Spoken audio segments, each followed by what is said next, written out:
Saudara mukminku, salam rahayu, salam sehat dan tetap bersemangat.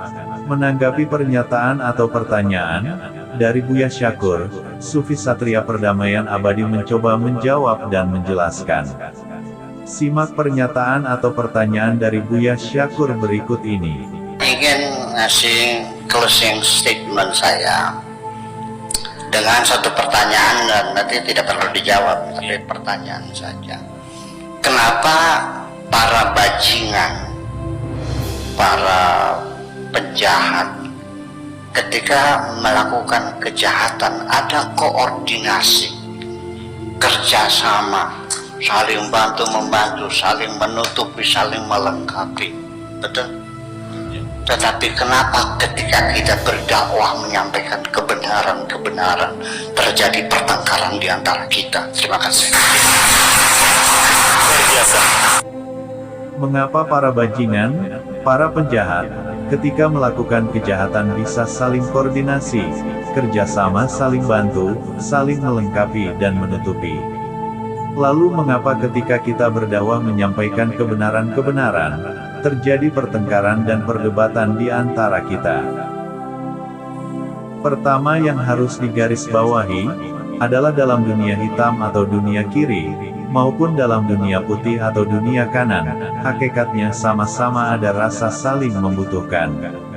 Sesama di dunia hitam atau dunia kiri, satu sama lainnya pasti ada rasa saling membutuhkan, agar kejahatan atau kebatilan bisa sukses dilakukan. Begitu juga di dunia putih atau dunia kanan, satu sama lain pun saling membutuhkan. Di mana hal tersebut sebagai amal kebaikan, saling sayang menyayangi, saling kasih mengasihi, hormat menghormati, dan saling tolong menolong atau bantu membantu. Yang tua menyayangi yang muda menghormati yang tua, yang kaya membantu yang miskin, yang pintar ngajari yang bodoh, yang kuat melindungi yang lemah. Yang dimaksud kebenaran yang diperdebatkan adalah kebenaran tentang kebenaran hakiki, kebenaran ketuhanan, keyakinan dan kepercayaan. Mengapa kebenaran sulit didapatkan?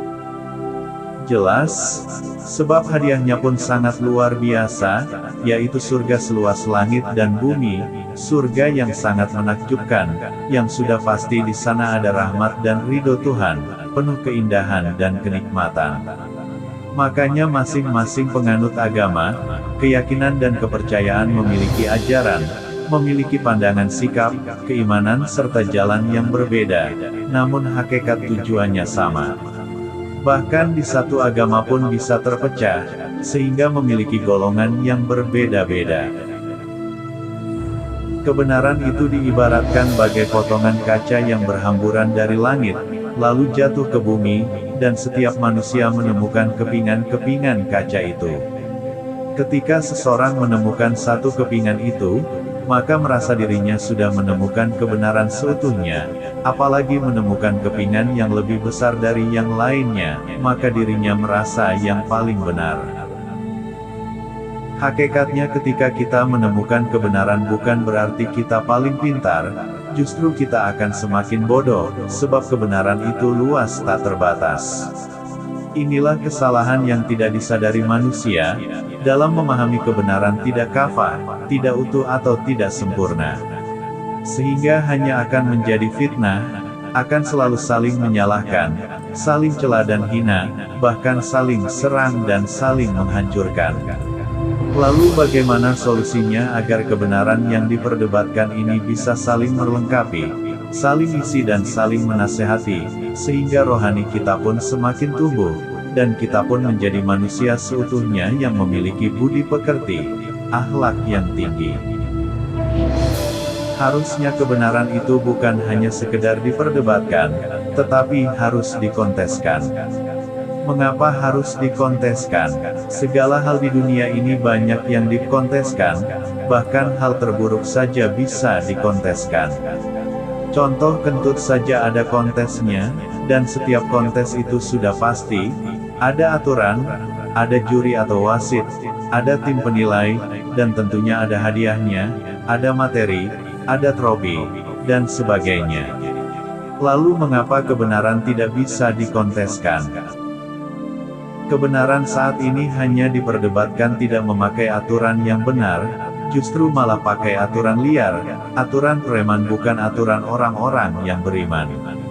Sehingga perdebatannya membawa kepada perdebatan lingkaran setan, menang jadi arang, kalah jadi abu, dua-duanya dalam kerugian, dalam kesesatan dan kesetanan, yang ditandai, saling serang, bahkan bisa saling bunuh-bunuhan.